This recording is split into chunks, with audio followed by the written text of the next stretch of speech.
नमस्कार दोस्तों, स्वागत है आप सभी का अपने YouTube channel the secret civil servant में। और ये क्वेश्चन है आपका यूपी स्पेशल पेपर नंबर 6 का ज्योग्राफी वाला जो पोर्शन हम करा रहे हैं उसका, तो उसी से रिलेटेड क्वेश्चन है। और ये प्रीवियस ईयर का क्वेश्चन पेपर है। 2019 में शॉर्ट क्वेश्चन था ये जो आया था, है ना, मेंस में। और प्रश्न हम देख लेते हैं क्या है। उन भौगोलिक कारकों की व्याख्या कीजिए जिन्होंने शरणार्थियों को उत्तर प्रदेश के विभिन्न भागों में बसने के लिए आकर्षित किया। देखो, तुम्हें हमेशा कुछ क्वेश्चन तो ऐसे मिलेंगे जो आप पढ़ लोगे काफ़ी सिलेबस में, तो भी आपकी जो जनरल नॉलेज होती है चारों तरफ की, उनको मिला करके उस क्वेश्चन को करना होगा आपको, है ना। जो आपने पढ़ रखा है वहाँ से उठा के करना पड़ता है। कहीं आपको लगेगा ये सोसाइटी का क्वेश्चन है, उस तरीके से जा रहा है, तो ये माइग्रेट वगैरह हो रहे हैं, फिर लगेगा आप ज्योग्राफी का भौगोलिक कारक पूछ लिया तो यहाँ से आपको ज्योग्राफी का लगेगा, पूछ रहा है सीधा सीधा। तो आपको ऐसे क्वेश्चनों के लिए तैयार रहना पड़ता है। तो उसको कैसे लिखेंगे ये देख लेते हैं आंसर में, ठीक है। उत्तर प्रदेश भारत का सबसे अधिक जनसंख्या वाला राज्य है। इसको छोटा करते हैं पहले। जो विविध भौगोलिक कारकों से प्रभावित है। विविध मतलब विभिन्न भौगोलिक कारकों से प्रभावित है। इन कारकों ने शरणार्थियों को बसाने के साथ साथ राज्य की सामाजिक, आर्थिक और सांस्कृतिक संरचना को आकार दिया, ठीक है। ये आपका इंट्रोडक्शन हो गया, ठीक है। चलिए, उसके बाद भौगोलिक कारक पूछे थे, तो भौगोलिक कारक कौन कौन से हैं इसके लिए हमने क्या किया, बीच में एक हेडिंग डाल ली और फ्लो चार्ट के रूप में उसे हमने दिखा दिया। जैसे गंगा यमुना का दोआब है, सपाट स्थलाकृति है यूपी की, उत्तर प्रदेश की, कृषि उद्योग का औद्योगिक गतिविधियों के अनुकूल होना है, ठीक, मध्यम जलवायु है, आर्थिक अवसर हैं, सांस्कृतिक विविधता है। तो ये हमने फ्लो चार्ट के तौर पे दिखा दिया कि कौन कौन से ऐसे भौगोलिक कारक हैं उत्तर प्रदेश के,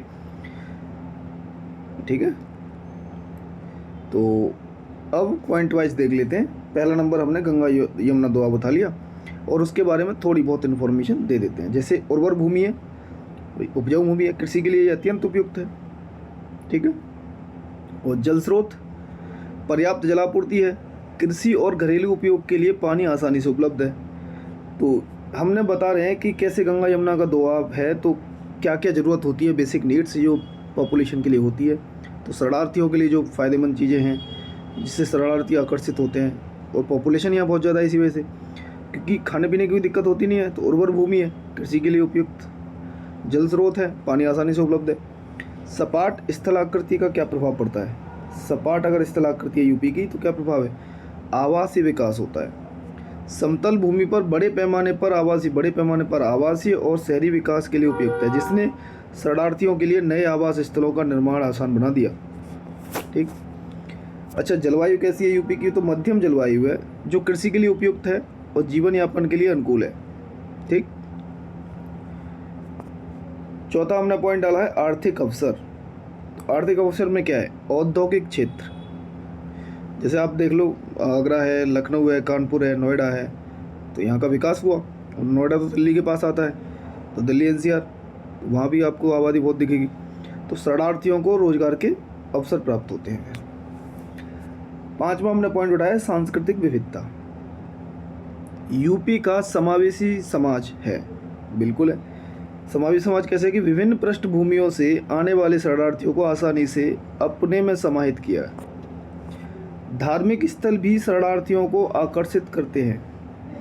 सांस्कृतिक विविधता की बात करी ना, और धार्मिक स्थल भी शरणार्थियों को आकर्षित करते हैं। जैसे उदाहरण ले लो, वाराणसी, मथुरा, अयोध्या, काफ़ी लोग बसते हैं जाकर के।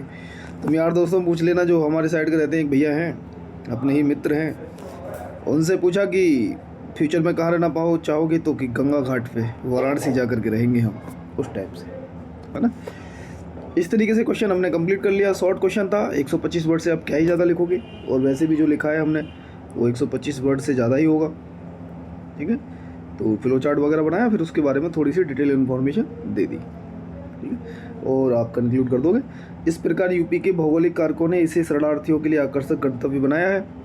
इन कारकों के इन कारकों ने न केवल शरणार्थियों के पुनर्वास में सहायता की बल्कि राज्य की सामाजिक और आर्थिक विकास में भी महत्वपूर्ण भूमिका निभाई। ठीक है, इस तरीके से ये आपका आंसर कंप्लीट हो जाता है। ये कंक्लूजन हो गया, बॉडी पार्ट आपका ये हो गया पूरा।